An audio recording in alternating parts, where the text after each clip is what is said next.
Hello guys, मेरा नाम नवीन भंडारी है और स्टार्ट करते हैं साइंस का 10th क्लास साइंस का चैप्टर नंबर फर्स्ट, जिसका नाम है chemical reaction and equation. Chemical reaction and equation chapter number first, Hindi में कहते हैं रासायनिक समीकरण, रासायनिक अभिक्रिया तथा समीकरण। तो स्टार्ट करते हैं। सबसे पहले चैप्टर के नाम पे चलते हैं कि चैप्टर का नाम केमिकल रिएक्शन है क्या। तो सबसे पहले नाम पे चलते हैं कि केमिकल जो रिएक्शन है ये है क्या। केमिकल रिएक्शन जो एक्चुअल में है क्या, इसे हिंदी में कहते हैं रासायनिक समीकरण, रासायनिक अभिक्रिया। रासायनिक, गाइस मेरी राइटिंग थोड़ी बहुत ज़्यादा अच्छी है रासायनिक अभिक्रिया। तो रासायनिक अभिक्रिया होती क्या है, केमिकल रिएक्शन क्या होता है, स्टार्ट करते हैं। तो केमिकल रिएक्शन है क्या, पहले मैं आप लोगों को हल्का सा समझाता हूँ, उसके बाद मैं आप लोगों को डेफिनेशन क्लियर कराऊंगा हिंदी इंग्लिश दोनों में। तो केमिकल रिएक्शन क्या है, एक केमिकल सब्सटेंस का, किसी एक केमिकल, मैं एक की बात नहीं कर रहा हूँ, ये एक है कि कोई भी एक केमिकल सब्सटेंस है, एक केमिकल सब्सटेंस का, किसी एक केमिकल सब्सटेंस का कन्वर्ट हो जाना किसी दूसरे केमिकल सब्सटेंस में, किसी एक केमिकल सब्सटेंस का कन्वर्ट हो जाना किसी दूसरे केमिकल सब्सटेंस में, ये केमिकल रिएक्शन कहलाता है। एक केमिकल सब्सटेंस का कन्वर्ट हो जाना किसी दूसरे केमिकल सब्सटेंस में, ये केमिकल रिएक्शन कहलाता है। ये क्या कहलाता है, केमिकल रिएक्शन। ये क्या कहलाता है, केमिकल रिएक्शन। मतलब कि कोई ए चीज़ थी, वो किसी बी चीज़ के साथ मिली। ए चीज़ कुछ भी हो सकती है, बी चीज़ कुछ भी हो सकती है। तो कोई ए चीज़ थी, वो जब किसी बी चीज़ के साथ मिली तो उसने क्या बनाया, कोई सी चीज़ बनाई। कोई ए चीज़ ने बी के साथ रिएक्ट करके सी कोई सब्सटेंस बनाया, ए बी रिएक्ट करके सी बनाए। अब एक चीज़ ध्यान में देखने वाली बात यह है कि कोई केमिकल सब्सटेंस थे, वो कन्वर्ट हो गए किसी दूसरे केमिकल सब्सटेंस में। कोई केमिकल सब्सटेंस थे, वो कन्वर्ट हो गए किसी दूसरे केमिकल सब्सटेंस में, जो कि सी है, जो उन्होंने बनाया है। अब इनकी जो प्रॉपर्टीज़ होंगी, और जो इसकी प्रॉपर्टीज़ होगी,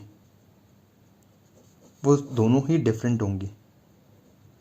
वो दोनों ही क्या होंगी, डिफरेंट होंगी। मतलब प्रॉपर्टीज़ डिफरेंट होंगी। प्रॉपर्टीज़ के साथ साथ क्या और कोई डिफरेंस भी होगा, यस। ये एक न्यू प्रोडक्ट बनेगा।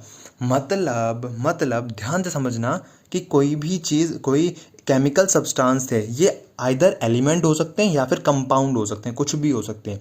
ए बी सी कुछ भी हो सकते हैं, कंपाउंड भी एलिमेंट भी। तो ए और बी जब आपस में रिएक्ट करा, उन्होंने एक सी कंपाउंड बनाया, जो कि क्या है, जिसकी प्रॉपर्टीज़ क्या है, डिफरेंट है, और जो क्या है, न्यू प्रोडक्ट है। आइए अब बात करते हैं इसके डेफिनेशन की बात करते हैं। ये तो हमने जान लिया कि एक केमिकल सब्सटेंस जब कोई दूसरा केमिकल सब्सटेंस बनाता है तो उसे केमिकल रिएक्शन कहते हैं। इसकी डेफिनेशन, इसके नोट्स मैंने लिखवाए हुए हैं एक बच्चे से। तो chemical reaction and equation chapter का नाम है। Chemical reaction are the process, chemical reaction are the process, chemical reaction वो प्रोसेस है, वो प्रक्रिया है भैया, कि in which new substance with new properties are formed, जिसमें एक नया सब्सटेंस बनता है, एक नया पदार्थ बनता है नई प्रॉपर्टीज के साथ। रासायनिक, मैं हिंदी में डेफिनेशन बोल रहा हूँ, रासायनिक अभिक्रिया वो प्रक्रिया है जिसमें एक नया पदार्थ बनता है नए गुणधर्मों के साथ। हिंदी वाले डेफिनेशन लिख सकते हैं, रासायनिक अभिक्रिया वो प्रक्रिया है जिसमें नया पदार्थ नई गुणधर्मों के साथ बनते हैं। इंग्लिश वाले भी डेफिनेशन लिख सकते हैं, chemical reaction are the processes in which new substance with new properties are formed. अब ध्यान से देखो, यहाँ पे वही तो हुआ है, ए प्लस बी सी बनाया। अब एक चीज़ ध्यान में सोचना कि जो चीज़ मिलती है, दरअसल में जो चीज़ मिलती है उसे लेफ्ट साइड में लिखते हैं। उसको कहाँ लिखते हैं, लेफ्ट साइड में। मतलब जो चीज़ मिल रही है उसे लेफ्ट साइड में, जो एक नया प्रोडक्ट बनता है उसे लिखते हैं राइट साइड में। इसे अगर मैं एग्जांपल के ज़रिए समझाऊं आप लोगों को, अगर आप लोगों की मम्मी जो है वो सब्जी बनाती हैं जब, या मैं आटे की बात करता हूँ, जब रोटियाँ बनती हैं तो ए लेट्स सपोज आटा है, आटा लेती हैं पहले, फिर बी पानी है, पानी लिया उन्होंने, ए बी दोनों को मिक्स किया, यहाँ पे कुछ हीट भी दी होगी उन्होंने, कुछ हीट दी, उसके बाद एक सी प्रोडक्ट जो कि रोटी है, वो रोटी बनी। तो एक एग्जांपल ले सकते हो आप कि जो रिएक्टेंट है, जो मिल रहा है वो लेफ्ट साइड में, जो बन रहा है वो राइट साइड में। जो बनता है वो राइट साइड में, जो मिल रहा है वो लेफ्ट साइड में। एग्जाम्पल ले सकते हैं आप यहाँ पे घर का। अब एक और सबसे मेन चीज़, दरअसल ध्यान से सुनना, जो चीज़ मिल रही होती है, कहाँ बोल रहे हो भैया, जो चीज़ मिल रही होती है, जो चीज़ मिल रही होती है उसको बोलते हैं रिएक्टेंट। क्या बोलते हैं? उसको बोलते हैं रिएक्टेंट। जो चीज़ बन रही होती है, जो चीज़ बनती है उसको बोलते हैं प्रोडक्ट। जो चीज़ मिल रही होती है उसको बोलते हैं रिएक्टेंट, जो चीज़ बन रही होती है उसको बोलते हैं प्रोडक्ट। भैया हिंदी में बताओ, जो चीज़, रिएक्टेंट को हिंदी में कहते हैं अभिकारक, अभिकारक, और प्रोडक्ट को हिंदी में कहते हैं उत्पाद। गाइस दोबारा, जो चीज़ रिएक्ट हो रही है रिएक्टेंट, जो नया बन रहा है वो है प्रोडक्ट, उत्पाद कहते हैं जिसको हिंदी में। अब ये कुछ एग्जांपल दो हमें, जिससे हमें क्लैरिफिकेशन हो केमिकल रिएक्शंस के एग्जांपल्स की। तो मैं आपको डेली लाइफ में जो आपके होते हैं, इंसिडेंट होते हैं, वो मैं आपको केमिकल रिएक्शन के जरिए समझाता हूँ। एग्जांपल्स यहाँ पे काफ़ी सारे एग्जांपल लिखे हुए हैं, ध्यान से इस लाइन को देखिएगा। Examples of chemical reaction from our daily life, हमारे डेली लाइफ के कुछ केमिकल रिएक्शन के एग्जांपल। सबसे पहला सॉरिंग ऑफ मिल्क। आपने देखा होगा कभी कि दूध जो है खट्टा हो जाता है, दूध जो है खट्टा सा हो जाता है, उसका टेस्ट अलग हो जाता है। केमिकल रिएक्शन, पहले सिंपल दूध था, उसका टेस्ट हम बाहर रख देते हैं, खट्टा हो जाता है, उसका टेस्ट खराब हो जाता है, अब एक नया सब्सटेंस बना, केमिकल रिएक्शन है। सेकंड एग्जांपल है formation of curd from milk. Guys थोड़ा ध्यान समझना इस चीज़ को, थोड़ा ध्यान समझना कि फॉर्मेशन ऑफ कर्ड, पहले दूध होता है, मिल्क था, मिल्क से क्या बन गया, कर्ड बन गया, दही बन गया। मिल्क एक केमिकल सब्सटेंस था, उससे कोई दूसरा केमिकल सब्सटेंस बन गया। जब मिल्क में लैक्टोबैसिलस नाम के बैक्टीरिया आते हैं तो वो कर्ड में उस मिल्क को कन्वर्ट कर देते हैं। ये आप लोगों ने 8वीं क्लास में पढ़ रखा है कि ये भी एक केमिकल रिएक्शन है। दूध से दही बन जाना ये भी एक केमिकल रिएक्शन। कुछ बच्चे कहते हैं कि भैया केमिकल रिएक्शन कैसे है ये दूध से दही बन जाना? देखो गाइस सिंपल सी बात है, दूध और दही दोनों की प्रॉपर्टीज अलग अलग होती हैं, दोनों की प्रॉपर्टीज अलग अलग होती हैं। और कर्ड एक नया प्रोडक्ट है, तो कहीं पे भी अगर एक नया प्रोडक्ट बन रहा है और उनकी प्रॉपर्टीज भी अलग हैं तो समझ जाना केमिकल रिएक्शन है। थर्ड एग्जांपल यहाँ पे लिख रखा है कुकिंग ऑफ फूड, खाने का बनना, खाने का बनना। हम बहुत सारी चीज़ें मिलाते हैं, नमक, मिर्च, हल्दी, सब्जी हो गया, आटा कह रहा हूँ सॉरी सब्जी हो गई, और उसमें प्याज, टमाटर वगैरह बहुत कुछ चीज़ें मिलाते हैं, तब जाके हमें एक डिश तैयार होती है हमारी, जिसको खाने पे अच्छा लगता है। तो एक नया प्रोडक्ट बनता है जब हम बहुत सारे रिएक्टेंट को मिलाते हैं कुकिंग में। Digestion of food in our body, हमारी बॉडी में डाइजेशन होना, प्रोसेस ऑफ रेस्पिरेशन का जो प्रोसेस होता है उसमें, ये सारी क्या है, केमिकल रिएक्शन है। ये सारी क्या, केमिकल रिएक्शन है। तो ये हमारे डेली लाइफ में होने वाली केमिकल रिएक्शन है। अब मैं बात करता हूँ आप लोगों के सामने एक कॉमन एग्जाम्पल की। थोड़ा केमिस्ट्री में हम और रिएक्शनें ना लिखी जाएँ तो ऐसा हो नहीं सकता। तो मैं बात करता हूँ कुछ रिएक्शन की। आप लोगों ने कभी एक चीज़ देखी हो कि, हाँ तो गाइज मैं बात कर रहा हूँ मैग्नीशियम की। आप लोगों ने मैग्नीशियम के बारे में सुना होगा, मैं हल्का फुल्का बता देता हूँ आप लोगों को मैग्नीशियम के बारे में।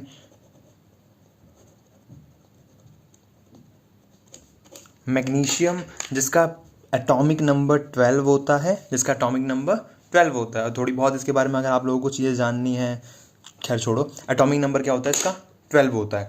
अब मेन चीज़ मैग्नीशियम के बारे में मैं आपको हल्की फुल्की बताता हूँ कि पता है मैग्नीशियम को जब बर्न किया जाता है, यहाँ पे एक लाइन लिखी हुई है, when magnesium ribbon is burn, when magnesium ribbon is heated it burns in the air with a dazzling white flame. Dazzling का मतलब होता है चमकदार, white flame to form a white powder called magnesium oxide. मतलब कहना क्या चाह रहा है ये कि इस मैग्नीशियम को जब जलाया जाता है, आप लोगों ने दिवाली में देखा होगा फुलझड़ी कैसे वाइट सी एक श्वेत सी लौ निकालती है, एक वाइट फ्लेम निकालती है। जब फुलझड़ी वगैरह पटाखे वगैरह जलते हैं तो एक वाइट फ्लेम निकलता है। उसी तरीके से मैग्नीशियम को जब बर्न किया जाता है तो एक वाइट फ्लेम निकलती है, जो क्या होता है, पाउडर फॉर्म में होता है, जिसको क्या बोलते हैं, मैग्नीशियम ऑक्साइड। मतलब इस मैग्नीशियम को जब हम लोग बर्न करते हैं, जब इस मैग्नीशियम को हम लोग बर्न करते हैं इन दी प्रेजेंस ऑफ एयर, मैं प्रेजेंस ऑफ एयर बोलूं या मैं प्रेजेंस ऑफ ऑक्सीजन बोलूं, बात एक ही है, क्योंकि जलाने के लिए 2-3 चीज़ों की रिक्वायरमेंट है। किसकी? बीवी की, गर्लफ्रेंड की, और तीसरी ऑक्सीजन की। ठीक है, कहीं पर आग लगाने के लिए। तो मैग्नीशियम को बर्न किया in the presence of air या ऑक्सीजन, क्या बनता है ये बनता है मैग्नीशियम ऑक्साइड। Magnesium oxide. तो गाइस बात लो आप लोगों को समझ में आई, मैग्नीशियम था, उसे बर्न किया in the presence of, burn की जगह में एक चीज़ लिख सकता हूँ यहाँ पे गाइस, हीट, उसे हीट किया। अब हीट को हम लोग 8वीं तक तो 9वीं तक तो हीट को हीट लिखते थे, लेकिन अब हम लोग हीट को हीट नहीं लिखेंगे। अब राजा का बेटा राजा नहीं बनेगा, वही बनेगा जो हकदार होगा। वैसे हीट को हीट नहीं लिखेंगे, हीट को हम लोग ट्राइंगल से दिखाएंगे। किसे दिखाएंगे? ट्राइंगल से गाइस, ट्राइंगल। तो मैग्नीशियम को बर्न किया इन दी प्रेजेंस ऑफ ऑक्सीजन, यहाँ पे आप O2 भी लिख सकते हो, कोई प्रॉब्लम नहीं है। In the presence of oxygen it gives magnesium oxide, simple, magnesium oxide. ये क्या है? केमिकल रिएक्शन है। अब लोग कहते हैं केमिकल रिएक्शन कैसे है ये, मैं कहता हूँ गाइस जरा बात सुनो। हमारे पास था क्या? मैग्नीशियम था। हमारे पास क्या था? मैग्नीशियम था। हमने उसको बर्न किया ऑक्सीजन की प्रेजेंस में, और क्या बन गया? Magnesium oxide. देखो मैग्नीशियम एक अलग केमिकल सब्सटेंस है, मैग्नीशियम एक अलग केमिकल सब्सटेंस है, मैग्नीशियम ऑक्साइड एक अलग केमिकल सब्सटेंस है। मतलब एक केमिकल सब्सटेंस कन्वर्ट हो गया दूसरे केमिकल सब्सटेंस में। तो गाइस जब एक केमिकल सब्सटेंस दूसरे में कन्वर्ट हो जाता है तो उसको कहते क्या है भैया? उसको कहते रही का केमिकल रिएक्शन, केमिकल रिएक्शन। तो ये भी एक केमिकल रिएक्शन है, ये भी एक केमिकल रिएक्शन है। बहुत हो गया केमिकल रिएक्शन। अब बात करते हैं एक चीज़ की जो है, चलो उस चीज़ की बात करते हैं। उससे पहले मैं आप लोगों को थोड़ा दिखा देता हूँ। यहाँ पे भी वही चीज़ लिखी हुई है। इसकी राइटिंग बच्चे की मेरे से ज़्यादा अच्छी है ना। वैसे मेरा भाई है ये, छोटा बड़ा कमीना है। When magnesium ribbon is heated, when magnesium ribbon is heated, it burns in air with a dazzling white flame to form a white powder। जब मैग्नीशियम रिबन को जलाया जाता है तो एक श्वेत लौ निकलती है, और वाइट पाउडर निकलता है जिसे मैग्नीशियम ऑक्साइड कहते हैं। Actually on heating magnesium combines with oxygen present in air to form magnesium oxide. अब एक बात है, ये आप बाद में आप लोगों को बताऊंगा। अभी यहाँ पे देखो एक चीज़ लिख रखी है, रिएक्शन टाइप में लिख रखी है। ये रिएक्शन मैं आप लोगों को बताऊंगा लिखते कैसे हैं, है क्या सीन क्या है। तो गाइस जरा बात सुनो। एक कहानी कहते हैं, NCERT एग्ज़ाम में आने वाला एक सवाल ये है आप लोगों का, इंटेक्स का, NCERT इंटेक्स का पहला क्वेश्चन ये आपको लोगों को मिल जाएगा, पहले इंटेक्स का क्वेश्चन, कि मैग्नीशियम रिबन को साफ क्यों किया जाता है? मैग्नीशियम रिबन को साफ क्यों किया जाता है बर्न करने से पहले?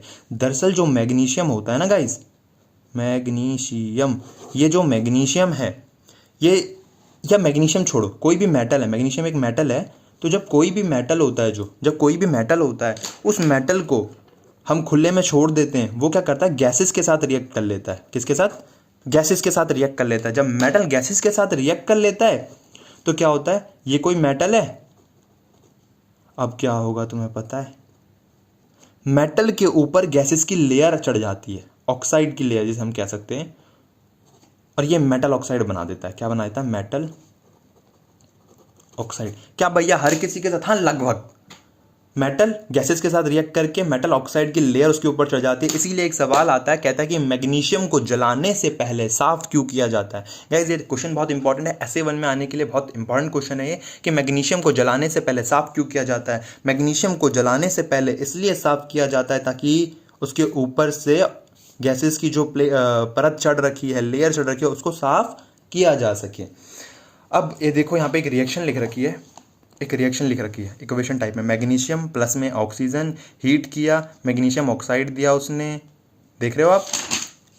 ठीक है। अब मैं आप लोगों को एक चीज़ दिखाता हूँ, यहाँ पे साफ साफ लिखा हुआ है, note before burning in air the magnesium ribbon is clean by rubbing with the sand paper, bye rubbing with the sand paper. This is done to remove the protective layer of magnesium oxide from the surface of magnesium ribbon। Magnesium ribbon के surface पे magnesium oxide की layer जम जाती है, क्योंकि gases के साथ react करने से, मैंने आप लोगों को बताया गैसेस के साथ रिएक्ट करने से क्या होता है? मेटल ऑक्साइड बन जाता है, उसके ऊपर लेयर चढ़ जाती है। वही चीज़ मैग्नीशियम रिबन को साफ किया जाता है। Before burning in air the magnesium ribbon is clean by rubbing with the sand paper. This is done to remove the protective layer. अरे भैया प्रोटेक्टिव लेयर को हटाने के लिए of magnesium oxide from the surface of magnesium ribbon. अब मैं बात करता हूँ एक चीज़ की जिसे कहते हैं केमिकल इक्वेशन। भैया आपने बहुत कुछ बताया, अब जरा ये भी बता दो केमिकल इक्वेशन चैप्टर का दूसरा नाम क्या है? चैप्टर का नाम ही क्या है? Chemical reaction and equation. अब बात करते हैं केमिकल इक्वेशन की।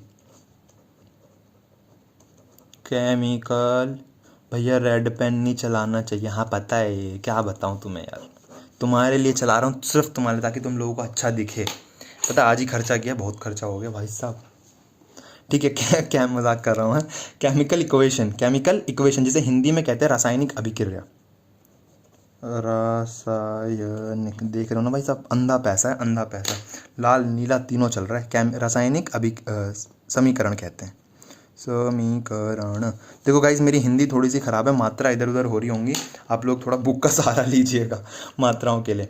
तो केमिकल इक्वेशन, रासायनिक समीकरण क्या होता है, तो मैं आप लोगों को हल्का सा बताता हूँ, हल्का सा हिंट देता हूँ, समझ जाएंगे आप लोग, मुझे पता है। जब किसी केमिकल रिएक्शन को, भैया ये कहाँ से आ गया बीच में, जब किसी केमिकल रिएक्शन को, हाँ जब किसी केमिकल रिएक्शन को, हाँ आगे बोलो, जब किसी केमिकल रिएक्शन को हम फॉर्मूला या फिर सिंबल, जब किसी केमिकल रिएक्शन को हम फॉर्मूला या सिंबल की टर्म में लिखते हैं तो उसको केमिकल इक्वेशन कहते हैं। बस, केमिकल इक्वेशन कहते हैं, मतलब केमिकल रिएक्शन को फॉर्मूले या सिंबल के टर्म में लिखने को केमिकल इक्वेशन कहते हैं। दैट्स इट, इसके अलावा कुछ भी नहीं। केमिकल इक्वेशन बहुत सिंपल चीज़ है, केमिकल रिएक्शन को फॉर्मूले सिंबल के टर्म में लिखने को केमिकल इक्वेशन कहते हैं। भैया एग्जाम्पल के जरिए समझाओ तो ये देखिए, मैं आप लोगों को एग्जाम्पल देता हूँ। अभी मैंने आप लोगों को मैग्नीशियम का एग्जाम्पल दिया, आप लोगों को पता है मैग्नीशियम को Mg से दिखाते हैं, किससे दिखाते हैं, Mg से। तो मैग्नीशियम था, जैसे ही हमने मैग्नीशियम को ऑक्सीजन की प्रेजेंस में बर्न किया, मतलब ऑक्सीजन को O2 से दिखाते हैं, मैग्नीशियम को ऑक्सीजन की प्रेजेंस में बर्न किया तो हमें क्या बनाया उसने, एक वाइट पाउडर दिया जिसका नाम क्या था, मैग्नीशियम ऑक्साइड। और मैग्नीशियम ऑक्साइड का फॉर्मूला होता है MgO।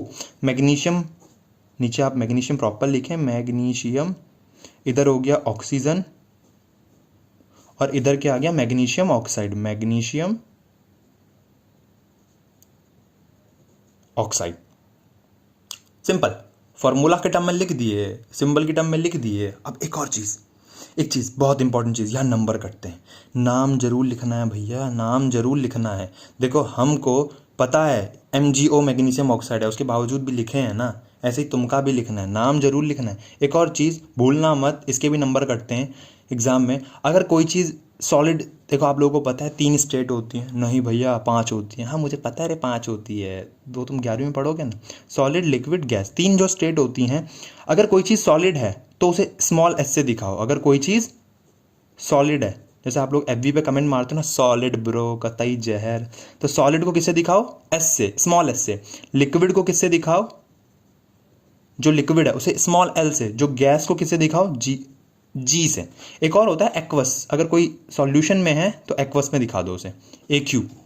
ओके गाइस, तो मैग्नीशियम जो होता है सॉलिड होता है, ऑक्सीजन क्या होती है, गैस होती है, और मैग्नीशियम ऑक्साइड क्या होता है, कहाँ होता है, हर पाउडर होता है भैया, पाउडर सॉलिड होता है। तो magnesium oxygen, magnesium oxide, that's it. अब बात करते हैं एक और चीज़ की, तो स्टार्ट करता हूँ मैं आप लोगों के सामने। हाँ तो गाइस, इसकी डेफिनेशन की बात करते हैं, केमिकल इक्वेशन की डेफिनेशन की बात करते हैं, तो यहाँ पे साफ साफ लिखा हुआ है केमिकल इक्वेशन, रासायनिक समीकरण। The method of representing a chemical reaction, the method of representing a chemical reaction with the help of symbol and formula. The method of representing a chemical equation with the help of symbol and formula of substances involved in it is known as chemical equation। मतलब reaction को formula और symbol की term में लिखने को भैया क्या कहते हैं, केमिकल इक्वेशन। केमिकल इक्वेशन नीचे एक एग्जांपल दे रखा है, जिंक जब सल्फ्यूरिक एसिड में डलता है, जिंक जब सल्फ्यूरिक एसिड में डलता है, जिंक सल्फेट और हाइड्रोजन गैस बनता है। मैं आप लोगों को एक अच्छा सा डायग्राम बना के दिखाता हूँ कि देखो बच्चों, ये कंटेनर है, ड्राइंग मेरी बहुत शानदार है, मेरे को आज तक 2 ही चीज़ बनाने को आती है, एक झंडा एक झाड़ू, ठीक है। तो ये एक कंटेनर है, झाड़ू बनाने में मैं बहुत माहिर हूँ, ऐसा मत समझना मैं आम आदमी सपोर्टर हूँ। ये सल्फ्यूरिक एसिड है, क्या है ये, सल्फ्यूरिक एसिड। सल्फ्यूरिक एसिड भैया क्या होता है ये हम पढ़ेंगे इसके बारे में आगे, इसका फॉर्मूला जान लो, H2SO4 होता है, H2SO4 सल्फ्यूरिक एसिड। जैसे ही इसके अंदर हमने जिंक के कुछ टुकड़े डाले, किसके, जिंक के, ये रे जिंक के टुकड़े, जिंक को Zn से दिखाते हैं। ओहो, जिंक को किसे दिखाते हैं? Zn से। तो जैसे ही हमने इसके अंदर जिंक के कुछ टुकड़े डाले, भाई साहब कला देख रहे हो लौंडे की, कतई 3D फिगर लग रहा है, कतई 3D। ठीक है, ये जिंक के कुछ टुकड़े डाले तो गाइज इसके अंदर से एक गैस बाहर आनी स्टार्ट हो जाती है, जिसका नाम होता है हाइड्रोजन। हुआ का कि भैया सल्फ्यूरिक एसिड था, क्या था? H2SO4, सल्फ्यूरिक एसिड था। इसके अंदर तुम डाले जिंक के टुकड़े, जिंक के टुकड़े, और क्या बन गया? ये जिंक क्या करेगा? हाइड्रोजन को हटा के उसकी जगह बैठ जाएगा जिंक सल्फेट प्लस में हाइड्रोजन। तो बात समझ में आ रही है? नाम लिखना बहुत जरूरी है। हमको पता है सल्फ्यूरिक एसिड है, हमको पता है जिंक है, हमको पता है ये क्या है, जिंक सल्फेट है, हमको पता है ये हाइड्रोजन है, लेकिन तुमको नहीं पता है। नाम लिखना है रे, क्या? Sulphuric acid. ये क्या है? जिंक। ये क्या है? Zinc sulphate.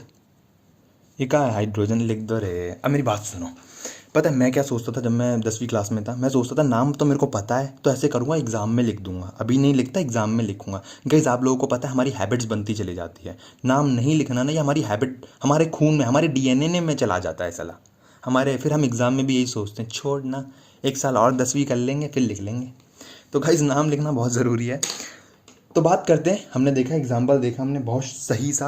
अब मैं आप लोगों को एक चीज़ बताता हूँ, वही चीज़ मैं दोबारा रिपीट कर रहा हूँ, मैंने आप लोगों के साथ अभी शेयर करी थी कि जो मिलते हैं उन्हें क्या बोलते हैं? रिएक्टेंट। हिंदी में बोलते हैं अभिकारक, हिंदी में बोलते हैं अभिकारक। और जो बनता है उसको बोलते हैं प्रोडक्ट। उसको क्या बोलते हैं? प्रोडक्ट। जो मिलता है अभिकारक, जो बनता है प्रोडक्ट। हिंदी में कहते हैं प्रोडक्ट को उत्पाद। ठीक है, तो गाइज क्लियर? जो मिला रिएक्टेंट, जो बना प्रोडक्ट। एक इसका अगर मैं आप लोगों को एग्जांपल ऐसी दे दूं, एक एग्जांपल ध्यान से देखिएगा इसका, कि कोई एक रिएक्शन है, let's suppose A + B gives C + D, A + B gives C + D। तो गाइज आप लोगों को पता है A और B, आप लोग समझदार हो रे, आप लोगों को पता है। मैं आप लोगों से ऐसे पूछ लेता हूँ, रिएक्टेंट कौन सा, प्रोडक्ट कौन सा? A B। जो मिल रहे हैं रिएक्टेंट, जो मिल रहे हैं रिएक्टेंट, जो बन रहा है C + D, ये क्या है? प्रोडक्ट। जो बन रहा है प्रोडक्ट, जो मिल रहे हैं रिएक्टेंट। तो गाइज क्लियर हुआ आप लोगों को? रिएक्टेंट प्रोडक्ट क्लियर हुआ आप लोगों को। और अब मैं आप लोगों को बताने वाला हूँ कुछ चीज़ें। क्या बताने वाले हो भैया?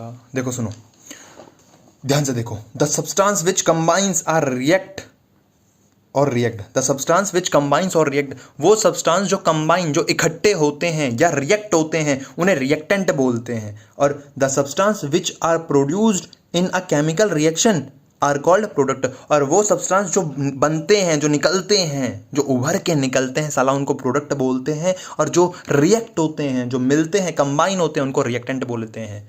तो गाइज आई होप जो आज मैंने आप लोगों को समझाया वो सारी चीज़ें आप लोगों को समझ में आ गई होंगी। मैंने आप लोगों को बताया क्या? केमिकल रिएक्शन, मैग्नीशियम का एग्जाम्पल दिया मैंने आप लोगों को। उसके बाद काफ़ी सारी चीज़ें आप लोगों को बताई मैंने। अभिकारक क्या होता है, रिएक्टेंट प्रोडक्ट क्या होते हैं, केमिकल इक्वेशन की डेफिनेशन, सिंबल्स फॉर्मूले की टर्म में कैसे लिखना है। आई होप आप लोगों को ये वीडियो पसंद आई हो तो लाइक करो, शेयर करो, और अपने 10वीं क्लास के बच्चों को जो लॉकडाउन के टाइम पे फंसे हुए हैं उन्हें सपोर्ट करो। और जो बच्चे मेरे पे पढ़ते हैं, निकम्मो इतना तोड़ूंगा अगर जो मैंने नोट्स दिखाए हैं, नोट्स तुम्हारी कॉपी में नहीं मिले मुझे, तो तुम गए बेटा। ठीक है, आई होप गाइज आप लोगों को पसंद आई हो, वीडियो समझ आई हो बिल्कुल। और जो भी आपके डाउट्स हैं कमेंट सेक्शन में कर सकते हैं या मुझे पर्सनली मैसेज कर सकते हैं। मैं आप लोगों के डाउट 24/7 क्लियर करने को तैयार हूँ। Okay, tata bye bye. Lockdown में सेफ रहो, घर पे रहो, सुरक्षित रहो और देखते रहो सावधान इंडिया। मजाक कर रहा हूँ।